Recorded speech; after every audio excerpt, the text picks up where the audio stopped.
లేయా అనే స్త్రీ ద్వేషించబడడం అనేది ఎవరు చూశారండి? యెహోవా చూశారు. ఇదిగో నిన్ను నన్ను చూస్తున్న యెహోవా నామానికి ఈరోజు మహిమ కలుగును గాకండి.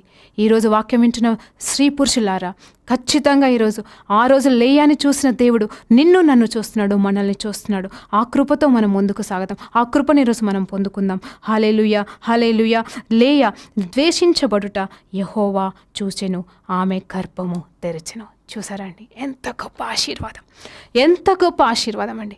గర్భఫలము దేవుడిచ్చు బహుమానం. గర్భఫలం దేవుడిచ్చు బహుమానము. అంతకంటే గొప్ప బహుమానం ఇంకొకటి ఉంటుందండి. అంటే రక్షణ అనేది ముఖ్యము. రక్షణ అనేది గొప్ప బహుమానము దేవుడి నుండి వచ్చేది. కానీ దాని తర్వాత బహుమానం దేవుడిచ్చేది ఏంటి తెలుసా అండి? గర్భఫలము, స్వాస్యము. మరి లేయా విడవబడి ద్వేషించబడి యెహోవా చేత చూడబడిందండి. యెహోవా చేత